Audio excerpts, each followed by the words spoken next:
की स्टार्टिंग में हमें एक हंसती खेलती फैमिली दिखाई जाती है। इसमें पेरेंट्स कोरिन और क्रिस्टोफर के अलावा उनके 4 बच्चे क्रिस, कैथी और 2 ट्विन भाई बहन होते हैं।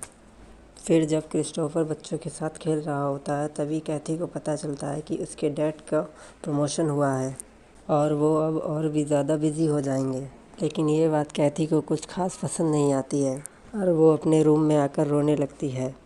दरअसल वो अपने डैड के साथ टाइम स्पेंड करना चाहती थी, मगर अब प्रमोशन हो जाने के बाद उसके डैड अब और भी ज़्यादा बिजी हो जाएंगे। तभी क्रिस्टोफर वहाँ आकर कैथी को समझाता है कि वो इस मौके को नहीं छोड़ सकता। प्रमोशन के कारण काफ़ी ज़्यादा सैलरी बढ़ने वाली है। साथ ही वो कैथी को एक्सपेंसिव ड्रिंक देकर कहता है, मेरे जाने के बाद तुम्हें स्ट्रॉन्ग रहकर पूरी फैमिली को संभालना है।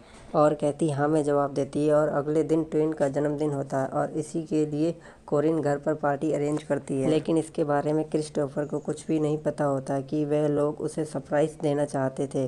तभी क्रिस्टोफर की कार की आवाज़ आती है। फिर सब लोग क्रिस्टोफर को सरप्राइज़ देने के लिए छुप जाते हैं, मगर यहाँ पर उन्हीं को सरप्राइज़ मिल जाता है। क्रिस्टोफर के बदले एक पुलिस ऑफिसर अंदर आता है और वो सभी को बताता है कि क्रिस्टोफर का कार एक्सीडेंट में मौत हो गई है। जब यह बात पूरी फैमिली को पता चलती है तब उन्हें बहुत बड़ा धक्का लगता है। क्रिस्टोफर के मरने के बाद घर पर कोई कमाने वाला नहीं था, यहाँ तक कि कोरिन इतनी पढ़ी लिखी भी नहीं थी, इसलिए उसका जॉब मिलना ना के बराबर था। आगे हम कोरिन को देखते हैं जो कि लगातार किसी को लेटर भेज रही थी। यह बात कैथी को काफ़ी अजीब लगती है और ऐसे ही काफ़ी दिन बीत जाते हैं और एक दिन उन लेटर का जवाब आता है, जिसे देखकर कोरिन काफ़ी ज़्यादा खुश होती है और वो अपने सभी बच्चों को उनके नाना नानी के बारे में बताती है और कहती है कि अब से हम लोग उन्हीं के घर में रहेंगे क्योंकि तुम्हारे नाना बहुत अमीर हैं। पर यह बात सुनकर कोरिन के बच्चे हैरान हो जाते हैं क्योंकि आज से पहले कोरिन ने उन्हें उनकी नाना नानी के बारे में कभी कुछ नहीं बताया था। ये कोरिन कहती है कि हम लोग ज़्यादा दिन तक यहाँ नहीं रह सकते क्योंकि हमारी आर्थिक स्थिति खराब होती जा रही है। इससे हम लोगों को नाना के घर जाना होगा और वो ही अब से हमारा ख्याल रखेंगे। इससे हम लोगों को नाना के घर जाना होगा और वो ही अब से हमारा ख्याल रखेंगे। सब सुनने के बावजूद भी कैथी का वहाँ पर जाने का मूड नहीं होता, लेकिन क्रिस मान जाता है। फिर अगले सीन में हम उन लोगों को ट्रेन से एक स्टेशन पर उतरते देखते हैं जहाँ पर कोरिन का घर कुछ ही दूरी पर था, इसलिए वह लोग पैदल चल कर जाते हैं और थोड़ी देर बाद नाना के घर पहुँच जाते हैं। और फिर हम कोरिन की मॉम एलिन को देखते हैं जो कि काफ़ी खड़ूस नज़र आ रही थी कि वो सभी को ज़्यादा शोर करने से मना करती है। फिर उन्हें एक रूम में लेकर आती है। उसके बर्ताव से हमें साफ साफ पता लगता है कि वो कोरिन के बच्चों को कुछ खास पसंद नहीं करती। सभी बच्चों को कोरिन से पता चलता है कि कोरिन ने अपने डैड यानी बच्चों के नाना को इस बारे में कुछ नहीं बताया, जिस पर कोरिन एक्सप्लेनेशन देती है और कहती है कि सालों पहले मेरी एक गलती के कारण पिता ने मुझे जायदाद से निकाल दिया था और अब वो मुझे ज़रा भी पसंद नहीं करते, इसलिए अब मुझे उनका भरोसा जीतना है। इसके बाद मैं उन्हें तुम सबके बारे में बता दूंगी। तभी एलिन को कैथी के हाथ में रिंग दिखती है जो उसे क्रिस्टोफर ने दी थी।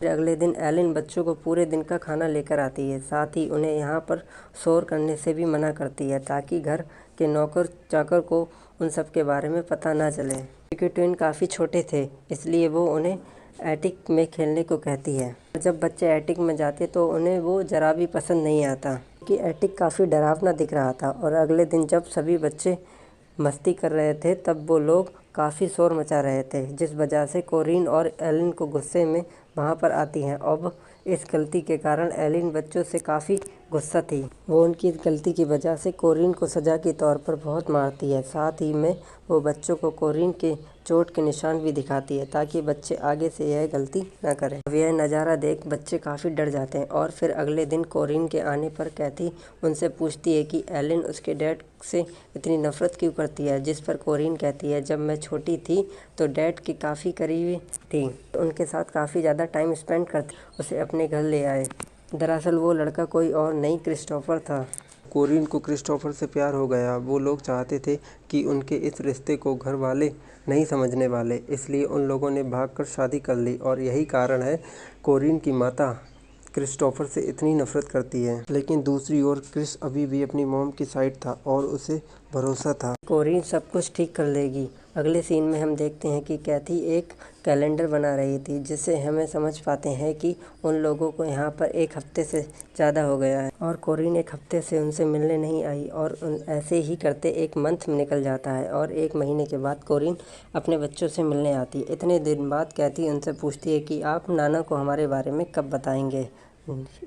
पर कोरिन पहले तो इधर उधर की बातें करती है, पर कैथी के काफ़ी जोर देने पर कोरिन कहती है कि मैं उन्हें तुम लोगों के बारे में कभी नहीं बताऊंगी। अगर उन्हें पता चल गया कि मेरे बच्चे हो गए हैं तो वो हमें घर से निकाल देंगे। अब जब कैथी और क्रिस को यह पता चलता है तो उन लोगों को बहुत बड़ा धक्का लगता है। इसके बाद कोरिन वहाँ से चली जाती है। यह पर कैथी और क्रिस को समझ आ गया था कि यह यहाँ से निकलने के लिए उन्हें ही कुछ करना होगा। अब ऐसे ही करके कुछ महीने बीत जाते हैं और क्रिसमस आ जाता है। इसके दौरान कैथी क्रिस को बताती है कि अगर हम एलन को क्रिसमस कार्ड बना के दें तो शायद हमें वो यहाँ से रूम से बाहर जाने देगी।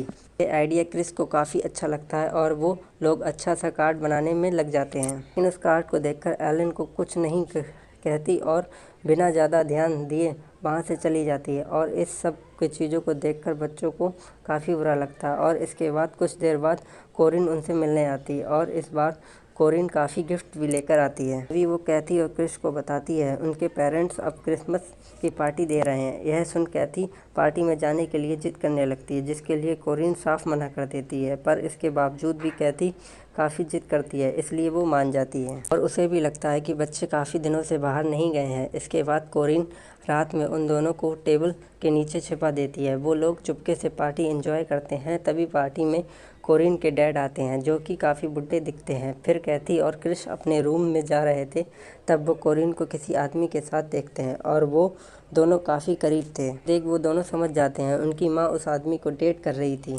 यह देखने के बाद कैथी वापस रूम में चली जाती है, मगर क्रिस घर से इधर उधर घूमने लगता है। पर थोड़ी देर में कोरिन को यह बात पता चल जाती है, जिससे वो काफ़ी गुस्सा होती है। गुस्से में वो क्रिस को एक थप्पड़ भी मार देती है। वही अगले दिन क्रिस एक एडल्ट किताब पढ़ रहा था, तभी कैथी वहाँ आकर उसे पढ़ते देख लेती है कि वो यह बात अपनी मॉम कोरिन को बताती है और इस पर कोरिन कहती है कि जैसे जैसे बच्चे बड़े होते हैं तो बच्चों में ऐसी चेंजेस आने लगती हैं। यह कहकर कोरिन कैथी को एक ड्रेस देती है और वहाँ से चली जाती है। और जब कैथी उस ड्रेस को ट्राई कर रही थी और क्रिस वहाँ पर आ जाता है और कैथी को ऐसा देखता ही रह जाता है, लेकिन तभी बदकिस्मती से एलन भी वहाँ आ जाती है और उन दोनों को ऐसी हालत में देखकर ये लगता है कि इन दोनों भाई बहन के बीच उनके मॉम डैड की तरह ही कुछ चल रहा है। इसलिए वो सजा के तौर पर कैथी को बाल काटने को बोलती है, लेकिन क्रिस उसे रोक लेता है। पर एलन कहती है अगर उसने यह कैथी के बाल नहीं काटे तो वो अगले एक हफ्ते तक उनके लिए खाने को लेकर नहीं आएगी। अब ऐसा ही होता है। एलन उन्हें अगले कुछ दिनों तक कुछ भी नहीं देती, मगर एक रात बच्चों पर तरस खाकर उनके लिए कुछ फ्रूट्स ले आती है ताकि वो सब उसे खाने के बाद सो जाएं और वो कैथी के बालों पर टाल लगा देती है, जिस कारण ना चाहते हुए भी क्रिस को कैथी के बाल काटने पड़ते हैं। कैथी काफ़ी इमोशनल थी और क्रिस के काफ़ी नज़दीक आ जाती है और उसी रात कैथी और क्रिस रस्सी के सहारे विंडो से नीचे आते हैं और लेक में काफ़ी एंजॉय करते हैं, जिससे उन्हें यह समझ आ जाता है कि वो लोग यहाँ से भाग सकते हैं। फिर अगले दिन कोरिन काफ़ी महीनों के बाद उनसे मिलने के लिए आती है। वो कैथी और क्रिस को बताती है कि उसने शादी कर ली है। सुनकर क्रिस काफ़ी गुस्सा करता है। वो कहता है कि हम लोग पिछले 1 साल से यहाँ पर फंसे हुए हैं और तुम बाहर मज़े कर रही हो, लेकिन हम देखते हैं कि कोरिन को इस बात से कोई फ़र्क नहीं पड़ता। अब अगले दिन एलन सभी के लिए डोनट लेकर आती है। देख बच्चे काफ़ी खुश होते हैं, पर उसी टाइम पर चालाकी से क्रिस एलन के पास उसके रूम की चाबी की छाप अपने साबुन पर ले लेता है। तो वो लोग यहाँ से भागना चाहते थे, इसलिए वो लोग प्लान बनाते हैं कि चुपके से घर से जाकर पैसे चुराएंगे और जब उनके पास ढेर सारे पैसे हो जाएंगे तो वो लोग यहाँ से भाग जाएंगे। इस प्लान को अंजाम देने के लिए क्रिस रूम की डुप्लीकेट चाबी बनाने लगता है और चाबी बना भी लेता है। और जब क्रिस और कैथी कोरिन के रूम से जब पैसे चोरी कर रहे होते हैं और कैथी और क्रिस फिर से एक दूसरे के काफ़ी नज़दीक आ जाते हैं, इस बार वो दोनों एक दूसरे को नहीं रोकते और संबंध बना बैठते हैं। इसके अगले दिन जुड़वा बच्चों में से एक बच्चे की तबीयत काफ़ी ख़राब हो जाती है। एलन के कहने पर कोरिन उस बच्चे को हॉस्पिटल ले जाती है और फिर कुछ दिनों के बाद वापस आकर बच्चों को बताती है कि कोरी को फूड पॉइजनिंग हुआ था, जिस वजह से उसकी डेथ हो गई और मैंने उसे दफना दिया। यह सुनकर हम समझ पाते हैं कि कोरिन ऐसा इसलिए किया था ताकि बच्चे कोरिन की डेथ के बहाने बाहर आने के लिए जिद नहीं करें। और यह खबर सुनने के बाद तीनों बच्चे कोरिन से और भी ज़्यादा नफरत करने लगते हैं। के बाद कैथी और क्रिस उसी रात भागने की सोचते हैं। फिर वो लोग एक बार फिर से घर से पैसे निकालने जाते हैं, लेकिन इस बार क्रिस को नौकरों से हैरान कर देने वाली बात पता चलती है। कोरिन की डैड को मरे हुए 7 मंथ हो गए हैं, मगर अभी तक कोरिन ने उन्हें इस सब के बारे में कुछ नहीं बताया। यह खबर सुनते ही क्रिस अपने रूम में जा रहा था, तभी वो एक कमरे में एलन को देखता है। वो वहाँ से वापस आ रहा था, तभी एलन भी उसे देख लेती है। रूम में वापस आने पर क्रिस बच्चों को मार सके और कोरी की जान उसी डोनेट की वजह से गई है। इन लोगों को यह बात पता चलती है, तभी वहाँ एलन आ जाती है और क्रिस से चाबी मांगती है, लेकिन क्रिस चाबी देने से साफ मना कर देता है और कैथी को एटिक में जाने के लिए कहता है, तो एलन भी उसके पीछे जाती है। तभी क्रिस एटिक में जाकर उसके गेट बंद कर देता है और लाइट ऑफ कर देता है, क्योंकि उसे पता था कि एलन को अंधेरे से डर लगता है। इसके फ़ायदा उठाकर सब लोग एटिक में से बाहर जाने लगते हैं। तभी एलन डर के मारे रोते हुए बताती है कि डोनट में जहर डालने का आइडिया मेरा नहीं था, बल्कि यह आइडिया तुम्हारी माँ कोरिन का था। यह बात सुनकर क्रिस और कैथी को बुरा तो लगता है, पर इससे उन्हें कोई फ़र्क नहीं पड़ता, क्योंकि उनकी माँ उनके लिए पहले ही मर चुकी थी। इसके बाद सभी बच्चे रस्सी के सहारे नीचे उतरते हैं। आगे जब वो लोग भाग रहे थे, तभी एक आदमी गन पॉइंट पर पकड़ लेता है, मगर जब कैथी उन्हें सच्चाई बताती है कि वो लोग कोरिन के बच्चे हैं, तब वो आदमी समझ जाता है और उन्हें जाने देता है। और हम देखते हैं यहाँ पर इस मूवी का एंड हो गया है।